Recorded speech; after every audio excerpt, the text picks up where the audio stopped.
In fact, Jinnah had said that without Calcutta, East Bengal would be a rural slum. But in spite of all that, Dr. Syama Prasad Mookerjee succeeded, and that is a great, great success. Because it is because of him that we Bengali Hindus are Indian citizens and we can walk with our heads held high.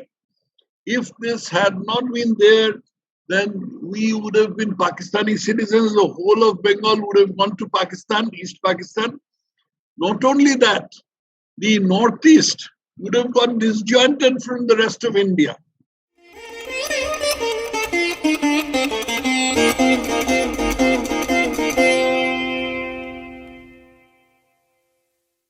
You see, the last time when I finished, this was about the time when Dr. Syama Prasad Mookerjee had just succeeded in getting the Congress to support the partition of Bengal, and the regret that the Bengali Muslims were expressing because they were losing West Bengal, particularly Calcutta. Sheikh Mujibur Rahman has regretted in his unfinished autobiography that he has said in these terms, Kolkata kano pabo na? Why shouldn't we get Calcutta? You must understand that Calcutta then was not the present lackluster Calcutta. It was the first city in the whole of British India and the center in terms of both commerce and industry. The British trading class, as well as the civil servants, the military, all had a very big presence in Calcutta. That is why the Muslims were regretting this. In fact, Jinnah had said that without Calcutta, East Bengal would be a rural slum. But in spite of all that, Dr. Syama Prasad Mookerjee succeeded, and that is a great, great success. Because it is because of him that we Bengali Hindus are Indian citizens and we can walk with our heads held high. If this had not been there, then we would have been Pakistani citizens. The whole of Bengal would have gone to Pakistan, East Pakistan. Not only that, the Northeast would have got disjointed from the rest of India. Because the Northeast right now is connected only by a very narrow isthmus of land, which has got Nepal on one side and Bangladesh on another side. But both are friendly countries, so there is no problem. But earlier times, it had Pakistan on East Pakistan on one side. Now, if the whole of Bengal had gone to Pakistan, then the Northeast would have got disjointed. And the result would have been, as I can see, eventually the Northeast should have also gone to Pakistan. As a matter of fact, much later, Maulana Bhashani, who was a political religious leader of East Pakistan and subsequently Bangladesh, he had gone to the extent of saying that unless West Bengal and Assam are integrated into Bangladesh, the map of Bangladesh will not be complete. The map of Bangladesh will not be complete. And this he was saying post 1971. So you can imagine the kind of regret that the Bengali Muslims, Bangladeshis had for losing Calcutta and the enormity of Dr. Syama Prasad Mookerjee's efforts. I spent all this time over this particular thing because I think this was the greatest achievement of his life. The second great achievement of his life was, of course, it had a very delayed effect. That is the sacrifice of his life in Kashmir, which was in the interest of abrogation of Article 370. But it happened many years later, only in 2020. I'll not go as far as that. I will keep myself confined to the 1940s. Now, When the time for formation of independent India's first cabinet came, it was at Mahatma Gandhi's insistence that Dr. Syama Prasad Mookerjee was included in the cabinet. That is not to say that Syama Prasad Mookerjee and Mahatma Gandhi were great friends. In fact, they were at opposite poles. Gandhiji never supported the Hindu Mahasabha, but they were otherwise on good terms. Syama Prasad Mookerjee once went and saw Mahatmaji, and Gandhiji told him that in our party, Patel is a congressman with a Hindu mind, you be a Hindu Mahasabhaist with a Congress mind. So Syama Prasad Mookerjee said, no, I am not going to be a Congressite. In any case, I have decided long time back not to be with the Congress. So I'll be the way I am, but we are going to keep. We were in 1947, and I was mentioning what a great achievement of Dr. Mookerjee it was to get Bengal partitioned as a corollary to the partition of India. Now, there is something else that I would like to mention again, which I am not sure I had properly emphasized during my last talk. It is about the Quit India movement, and it had taken place in August, this very month, August 1942. Now, we are sometimes quite excited about this Quit India movement, that it is a great movement or something like that. Now, this Quit India movement, I personally think it's not a very well thought out movement. Dr. Ambedkar had strongly opposed it and called it irresponsible and insane. And Syama Prasad Mookerjee had also opposed it. And because of his opposition, a lot of people have abused him, saying that he acted as a stooge of the British. But you know, the surprising thing about the Quit India movement was the way Gandhiji envisaged it was that the British would quit India, but because the Second World War was still raging and still 3 years away from completion, British and American troops would still be on Indian soil. Now, what kind of Quit India is that? It is an absurdity, totally. This is something that Dr. Syama Prasad Mookerjee had clearly pointed out and said that it is not possible. I can understand that the British leaving India is what people of India want, but it is not consistent with foreign troops being in India.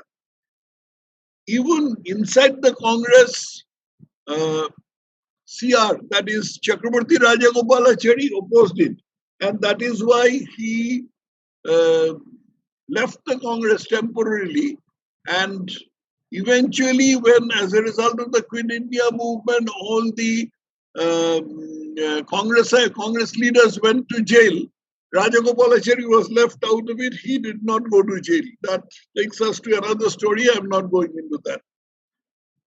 So now, let us come back to 1947. Gandhiji insisted that Dr. Mukherjee be taken into Nehru's cabinet. When I was writing Dr. Mukherjee's biography, I had interviewed a gentleman called Bera. He was sort of a secretary to Dr. Mukherjee. One day he was sitting with Dr. Mukherjee, then he got a phone call from Nehru and said that, and he put down the phone and said, Nehru is asking me to join the cabinet. Shall I do it? Then this person was totally nonplussed. He said, sir, I am a very small fellow. Why are you asking me? He said, no, I don't agree with Nehru on most matters. So what should I do? So he said, sir, you decide for yourself. I am too small to give an opinion on this. Eventually, he decided to join. He wanted the education portfolio because he had spent his pre-political years in the field of education. but he was not given that because Maulana Azad captured it. So he was given the supply and industries portfolio. It was a very important portfolio still, although not as good as the one that he wanted. In that portfolio, Dr. Mukherjee had left certain imprints which ought to be mentioned. One was the starting of the Sindri fertilizer factory. Before this, all the use of fertilizer was rather an exception than the rule in Indian agriculture. And all this fertilizer used to be imported. Now, Dr. Mukherjee had decided, or the cabinet had decided, that there must be a fertilizer factory in India. That fertilizer should be ammonium sulfate. And Dr. Mukherjee decided that, he chose Sindri, a small village near Dhanbad in Jharkhand, presently in Jharkhand, then in Bihar, to be the location of this factory. And this factory had provided sort of a beacon, a guiding light for further fertilizer industry to come up in India. Then Dr. Mukherjee, another great achievement was the Chittaranjan Locomotive Works. Chittaranjan Locomotive Works went into manufacture of steam locomotives, which were the only kind of locomotives that in use in the Indian railways. Of course, the scheme was originally planned by hatched by the railways. But as the industries minister, he was the person who had really given shape to this thing. Chittaranjan Locomotive Works is still existing and turning out engines, except that it doesn't manufacture steam engines anymore. The railways have switched over to this particular plant has switched over to electric engines and diesel shunters. That is what they make. Diesel engines are made at Varanasi. Third achievement of Dr. Mukherjee was in giving shape to the Damodar Valley Corporation. See, Damodar River was called the sorrow of Bengal because the river was dry most of the year, but during monsoon, when it flowed full, it flooded the adjoining areas and brought a lot of sorrow to the people, as a result of which a lot of people died, agriculture suffered, all these things happened. So to combat this, even during the British days, some thought was given to starting a corporation, but it was wartime and not much was done. So now the war was over and we had got independence, and Dr. Mukherjee decided that this must be given concrete shape. One problem with the Damodar Valley Corporation was that it ran through two states, then Bihar, now Jharkhand, and West Bengal. And therefore, how to manage a river which ran through two states, because river management is basically something which is done by the state. So Dr. Mukherjee in this thing took the parallel from the Tennessee Valley Authority, TVA, of the United States, which ran through several states, but was a supervening authority. And on the model of that, he started the Damodar Valley Corporation. The Damodar Valley Corporation originally envisaged some 8 dams, but out of those 8 dams, only 4 were constructed, 4 were for some reason given up. So this is unfortunate because had the plant been there, had these dams been there, some sort of flooding which particularly takes place in the lower Damodar basin, in the Ghatal area of the West Midnapur district of West Bengal, it could have been avoided. Then another achievement of Dr. Mukherjee was his parliamentary skills. His parliamentary skills were unparalleled. Even when he was a member of the Bengal Provincial Assembly, he had shown these skills. and he had lambasted the Muslim League ministers one after another. He could do nothing except speak because the power was in the hands of the Muslim League and the British governor was totally on the side of the Muslim League. Even so, the sort of thing that he had done, he had said, where they made the Muslim League ministers hang their heads in shame. Sohrawardi, who was the Prime Minister of undivided Bengal until 1947, had done a lot of mischief, what we call hera-feri, during the Bengal famine, and had given the duty of procuring rice to some private entrepreneurs who were benefactors of the Muslim League, a company called Ispahani and Company. This Ispahani later on they moved to Karachi and they set up a huge industry over there. Ispahani was always a backer of Jana, and this Ispahani was benefited by this arrangement that the Muslim League rigged up. Now, Dr. Mukherjee asked this person,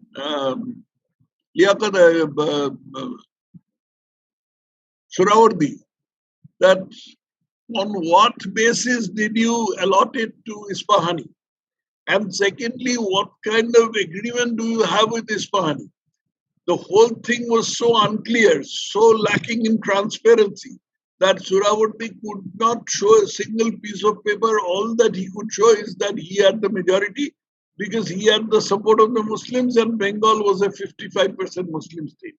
So you can imagine to what extent we were relieved that West Bengal was formed after partitioning of Bengal. Then if we come to independent India, there were certain members, even within the Congress, some outside the Congress, who were very critical of Dr. Mukherjee. One of them complained that you have filled your cabinet, you've given your cabinet post to Bengali officers. This complaint was made to Pandit Nehru, and Nehru asked Syama Prasad Mookerjee for his remarks. Syama Prasad Mookerjee gave a complete reply, saying that the persons who have been posted here, they just happen to be Bengalis. They are central government officers. They happen to be Bengalis and they have come here, but they are Indians, basically. So what is your complaint? Nehru had no answer to that. Another time, there was a complaint that some toothbrushes for some government department, possibly jails or something like that, had been purchased by the government, and these proved to be improper. Toothbrushes proving to be improper, but that was the state of Indian industry at that time. So these toothbrushes were sold off at practically no price. So why was this done? When Dr. Mukherjee was asked this question, and naturally the speaker said, "You will ask for notice." He said, no, I don't need notice. Then he fished into his pocket and took out a toothbrush, which had no bristles at all. And he said, "This is the sort of toothbrush that was manufactured, and I had great difficulty in disposing them of. Whatever money I got was something, it's good enough for us." So this is the sort of thing. In between, things were happening in East Pakistan. East Pakistan, before independence, what was then East Bengal, was very solidly Muslim majority. Roughly about the landmass that then formed East Pakistan was roughly 70% Muslim and 30% Hindu. But in most positions of importance, they were Hindus. Particularly in the fields of education and culture, they were Hindus. So the East Pakistan government and the Bengali Muslims didn't mind it particularly. But when the West Pakistani Punjabi Muslims, they came to East Pakistan, they were quite surprised to find this, and they were aghast that we can't permit Pakistan to have so much Hindu domination. So they first tried several kinds of methods. Like they wanted to write the Bengali language in Arabic script, the script in which you write Urdu. They wanted to write the Bengali language in Arabic script. Even Bengali Muslim intelligentsia, there was a person called Dr. Muhammad Shahidullah, who had the title of Mahamahopadhyay because he was a Sanskrit scholar. This Dr. Shahidullah opposed it. Whole lot of people opposed it, and the Pakistanis gave up. Then they started harassing Hindu landowners. A huge lot of land was at that time owned by Hindus all over East Pakistan. This land was the extent of land is stupendous. This has been lately analyzed by a professor called Abul Barkat in Bangladesh, who has published several learned books on the extent of land grabbing by the Pakistani authorities from Hindu landowners. But anyway, the land grab, the sort of thing that used to be done was that the Pakistanis promulgated a requisitioning act. Supposing a Hindu had some big property in a city, then suddenly overnight he would be dispossessed of that property and he would be told to hunt for something else, and that property would be allotted to some government official. And for this, he would be given a rent which was less than the tax that he had to pay. So because of this, these persons had to give it up, and they decided that most of them had decided that it is not possible to live in this country, and they all left for West Bengal. Still, this was a time when the people who were leaving for West Bengal, they could get some kind of thing from West Bengali Muslims who wanted to come to East Bengal. There were not many of them. Only some middle-class Muslims who were government employees or who wanted to Muslim company so that they could get their sons and daughters married. It is those people who mostly moved from the West Bengal to East Bengal. The rest of the multitude of the Muslims did not move, which is proved by the fact that in West Bengal state of India, the percentage of Muslims from 1947 to present day has gone up. It has not gone down. It has gone up. According to 1951 census, Muslims form 20% of the population of West Bengal. Today, they form more than 30%. One reason, of course, is greater procreation by the Muslims, having larger families, not practicing birth control. And the other, of course, is infiltration from Bangladesh, which the so-called secular parties had encouraged. I'm not going into that. But this was the situation, as a result of which the entire balance of population on East Pakistan was gradually changing. It was 29% actually in 1947. It was gradually going down. Then in between, because this kind of thing was happening, complaints were made to the government of India. At that time, Sardar Patel was alive, and at least there was someone to speak on behalf of Hindus. So Sardar Patel induced Nehru to speak to Pakistan, and Nehru inked 2 inter-dominion agreements. Inter-dominion agreements between India and Pakistan, because both were British dominions at that time. And these inter-dominion agreements said that these countries, both India and Bangladesh, India and Pakistan, will look after their minorities properly. It had no application to Punjab because by that time the entire population of exchange of population in Punjab was over. But in Bengal, the exchange of population was not over. It is not even over today.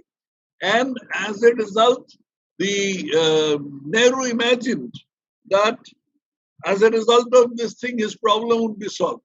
Surprising thing is he first inked one such pact in early 1948. Then again, later in 1948, he inked yet another pact. Second, Bengal, the interdominion agreement. These interdominion agreements were simply treated like toilet paper by Pakistan. In between, there were things in India happening, like the police action in Hyderabad, in which Sardar Patel marched the Indian army to Hyderabad state, where the Nizam was not ready to join the Indian Union, and the problem was taken care of. But this caused some reaction in East Pakistan, and this was properly brought to the notice of Nehru. Nehru did nothing. The only person who was agitating it was Dr. Syama Prasad Mookerjee. But because he was within the cabinet, and because the cabinet has a collective responsibility, he could not agitate it as loudly as he wanted. So this went on. Then finally, in 1950, the Pakistan government decided that these halfway houses won't do. They are going to get rid of the Hindu minority in East Pakistan once and for all. So in February 1950, when in India we were celebrating our first Republic Day, in February 1950, the Pakistanis started a pogrom, not a riot, a pogrom, one-sided killing of Hindus in East Pakistan. And it went on until March 1950. And in between, nobody knows, nobody has the number of how many Hindus were killed, how many women, Hindu women were raped, how many Hindu women went missing, how many Hindus were dispossessed.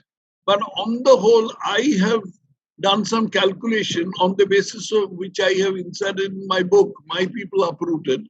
In that, I have calculated that on the whole, 1.2 crores of Hindus were displaced from East Pakistan or subsequently Bangladesh and came to India.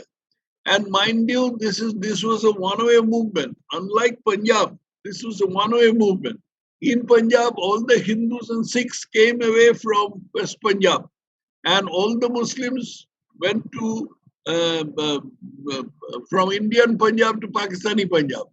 But in Bengal, there was a one-way movement. There was no reciprocal movement of Muslims from West Bengal to East Bengal. As a result, the refugees who came from East Bengal, they did not have any sort of a vacant Muslim property as the Punjabi refugees had, which was allotted to them officially by the government all over Punjab and present-day Punjab, Haryana and parts of Himachal Pradesh. The Muslim properties which were abandoned were given, but there was no such succor for the Bengali refugees. These things were brought to the notice of Nehru by Syama Prasad Mookerjee inside the cabinet, and situation started taking such a bad turn. There were such slaughters of Hindus all over Pakistan, all over East Pakistan, that Dr. Syama Prasad Mookerjee was no longer content with voicing it inside the cabinet. He started talking about it openly, even in the parliament. He demanded an exchange of population. Nehru gave some very high-flown arguments about not having an exchange of population. He said this is a matter of trust. All the Muslims who have stayed back in India, they have trusted us. This is nonsense. I have nothing against the Muslims who have stayed back in India, but they had all voted for the Muslim League in the 1945 elections to the Central Assembly in British India. So they wanted Pakistan. It simply happened that at that time, Pakistan had not taken shape. Nobody knew which part would go to India, which part would go to Pakistan. So at that time, the people who voted for Pakistan did not know whether their place will remain in India or Pakistan. When they found that their place was still in India, those Muslims decided to stay back because nobody for no reason wants to leave his home and hurt. They stayed back and the Indian state helped them, which I think is justified in the fitness of things. But that does not mean that they had reposed any kind of trust in India. But that was Nehru.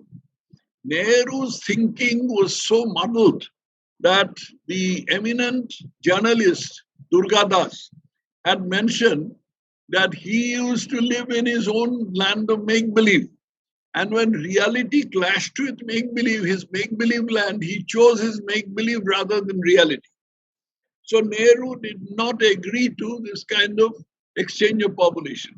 Dr. Syama Prasad Mookerjee went to the extent of saying that when the exchange of population in Punjab took place, then Nehru must have kept all these high talks and ideas in cold storage.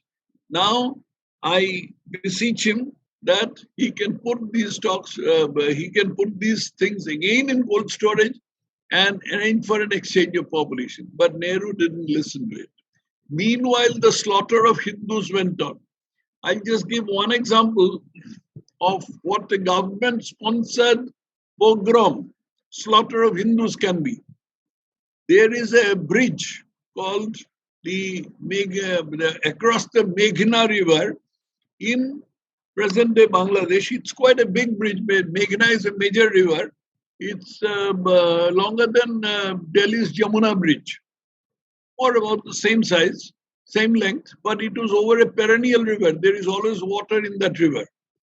This is between the stations of Ashuganj and Bhairab Bazar in Bangladesh, then in East Pakistan.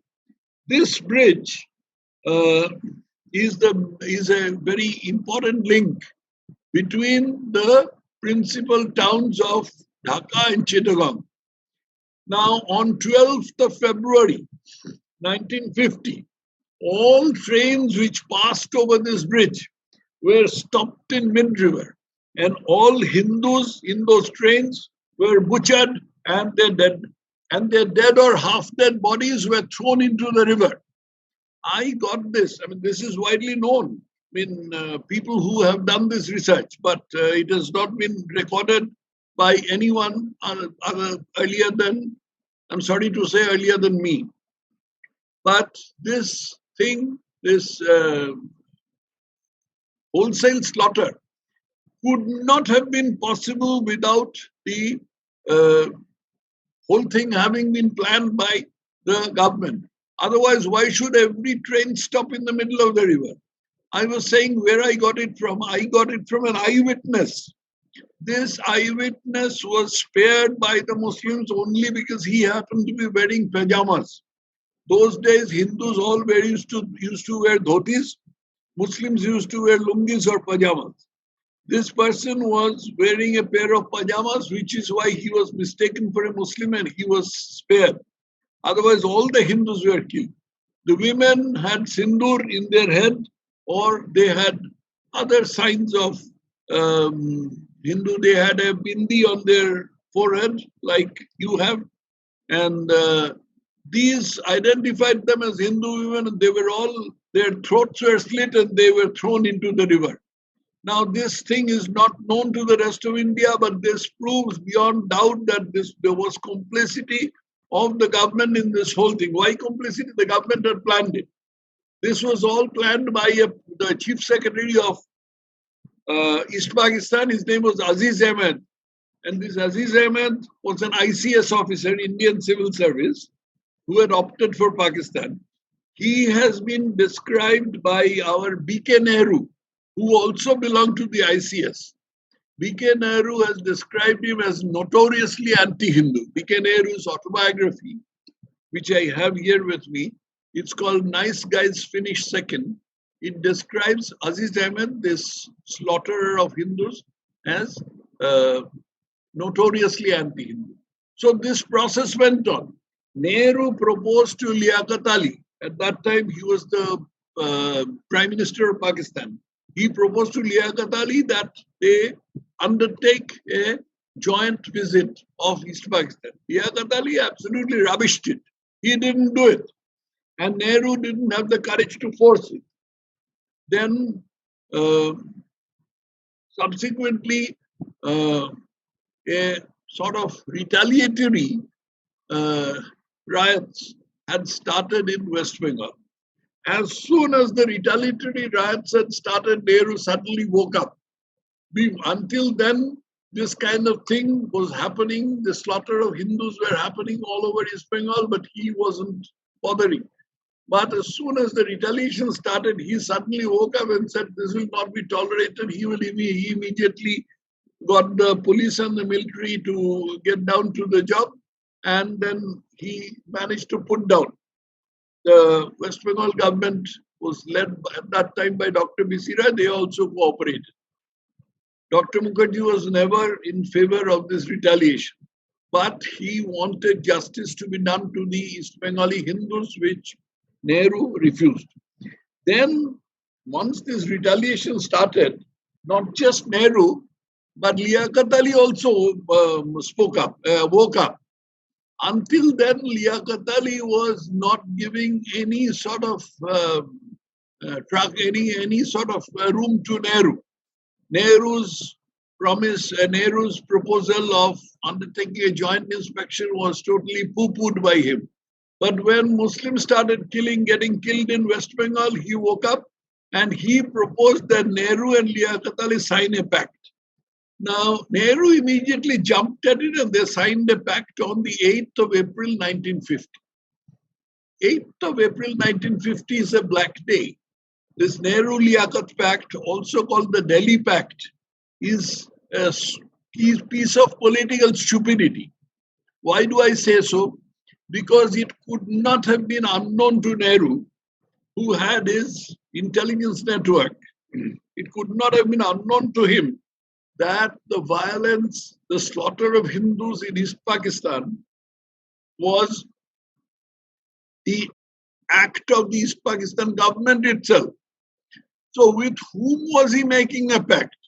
He was making a pact with the government which had itself started an anti-Hindu pogrom. And what was the content of the pact? The content of the pact was the same as the two inter-dominion agreements earlier, which said that each country should look after its own minorities.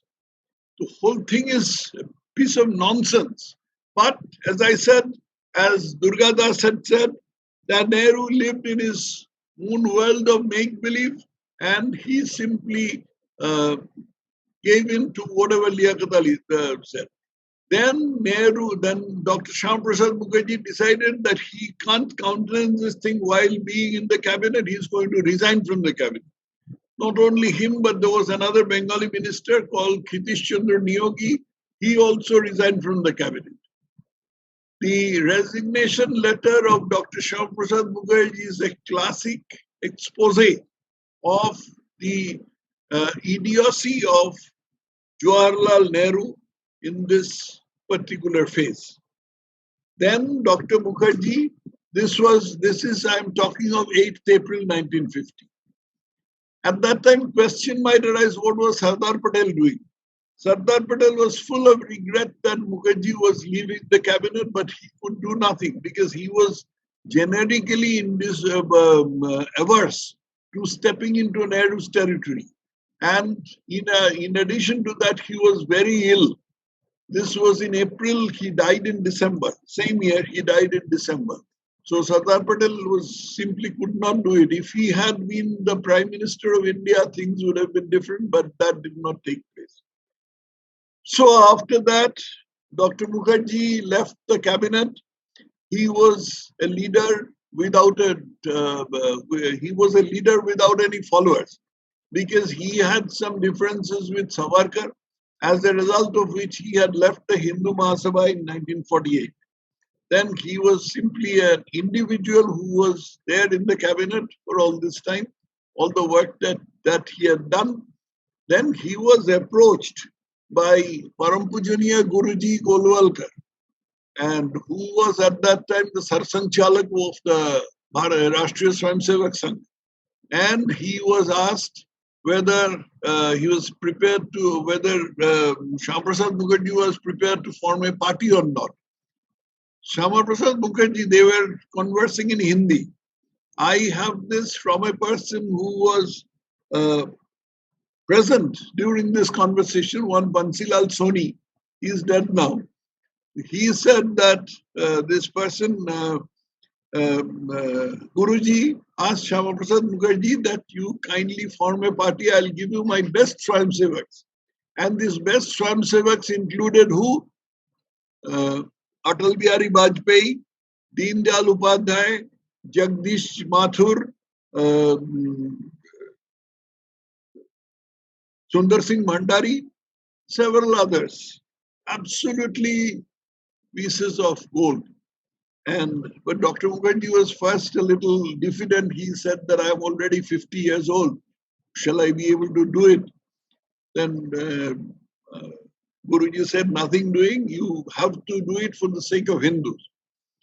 Then he went about this task. His chief lieutenant in this job was Balraj Madhok. And Balraj Madhok's book on this phase of Dr. Mookerjee's life is a classic.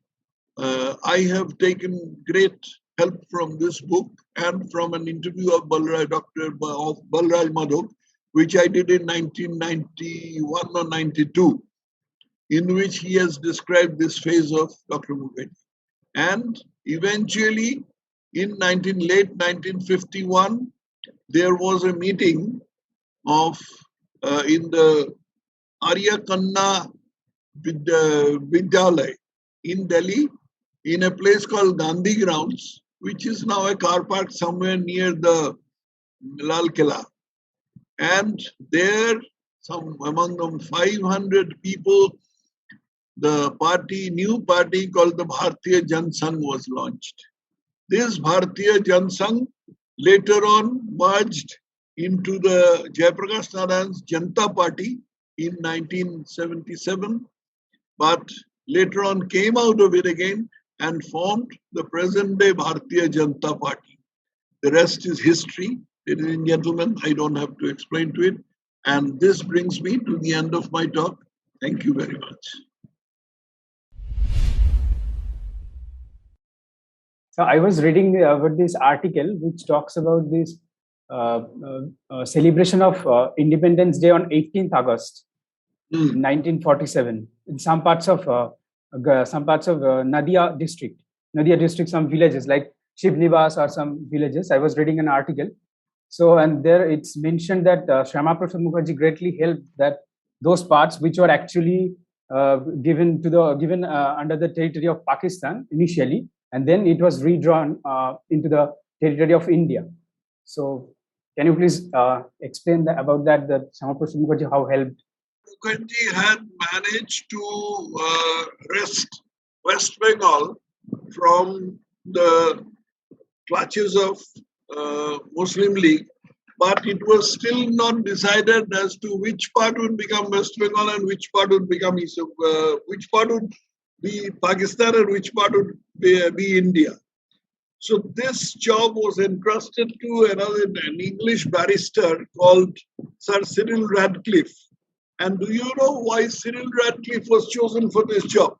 He was chosen for his ignorance of India so that he would not have any bias.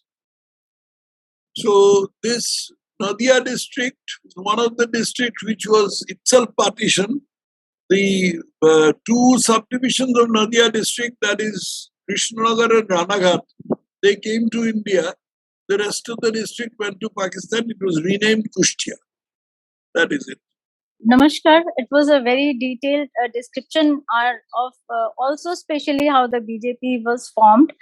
I just came across an article about some killings in 71. Like 450 Marwadi families were traveling by. They were special Hindu train was arranged for them, and then stopped midway, and then 450 Marwadi families were just chopped off. So it's especially after the partition and so much of Hindu killing, I wonder why people still stayed back to meet this kind of fate. Uh, and still it's going on. Every day we hear something or the other. Yes. In fact, there are still more than a crore of Hindus in Bangladesh. They form, officially they form about 8% of the population of Bangladesh, but unofficial estimates put them at a higher figure, something like 12 or 13% of the population. The Marwadis had stayed back because they were the trading class. The Bengali Hindus were not very good at trading, and Bengali Muslims were even worse. So the Marwadis must have thought, I don't know what they thought, but they must have thought that since we are not into politics, we are not into business, and in any case, we can manage these people with money. So let us stay on. This incident that you mentioned, it's a horrific incident. It took place in a place called Golaghat. Golaghat is near an important railway junction called Parvatipur. In this Golaghat, these Marwari families, they were trying to escape to India through a nearby border in Haldibadi in India. And they were still in Pakistani territory when their train was stopped and set upon by Bihari Muslims. These Bangladesh railways at that time had a large number of Bihari Muslims among them who did not speak Bengali and who were all in favor of Pakistan. They were opposing Bangladesh's liberation struggle. These Bihari Muslims set upon them and started dragging those people and then killing them with their bare hands or hitting them on their heads. And the little children, there were children among them, these children were thrashed against rails and their heads smashed. In this way, a lot of slaughters happened. This Golaghat is only one of the slaughters in which Marwadis were the victims.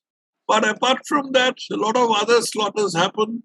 There is a complete list of them in you can find it in Wikipedia. It has also been reproduced in my book, My People Uprooted. Have you by any chance read my book? No, but I've been reading except from that, and I've been like posting on social media also. Okay. Yeah. It's. I compiled your threads one time and posted. Right, but I haven't read the book. Very humbly suggest.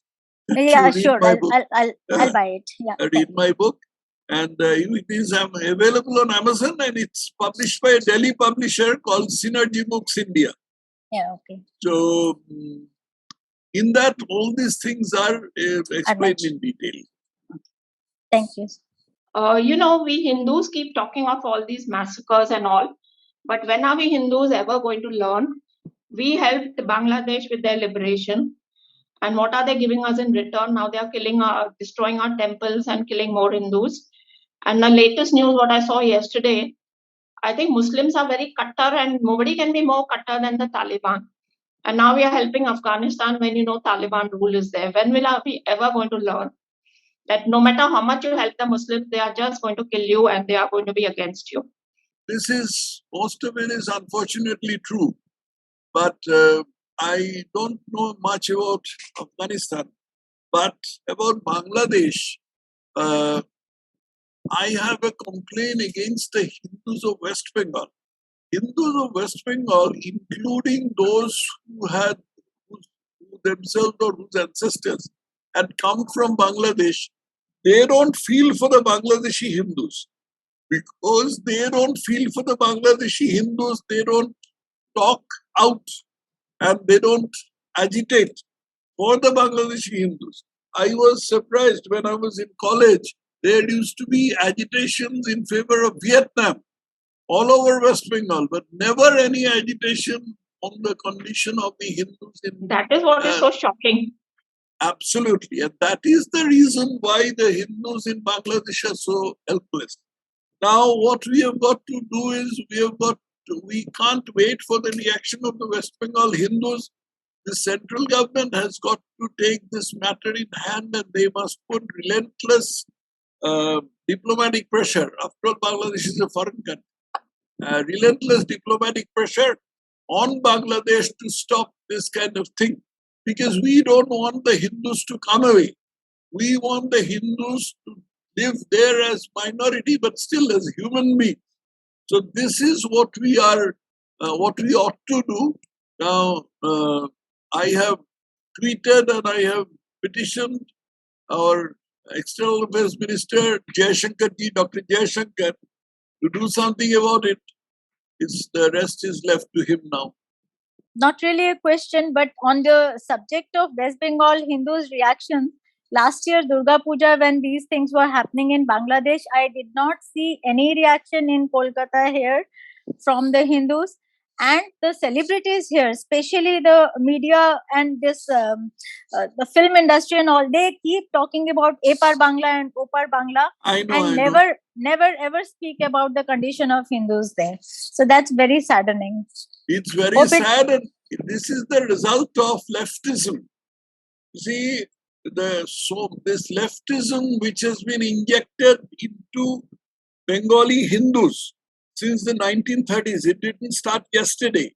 It had started as far back as 1930s. This has completely warped their sense of priorities, their perspective, their views about their own self-interest. And this is what you have seen is perfectly correct. This is the result of that. I have a book on that also. This is in Bengali. If you read Bengali, you can read that book also. It is called Bampantha Bhayankari Banglayo Bideshi. Bampantha Bhayankari Banglayo Bideshi.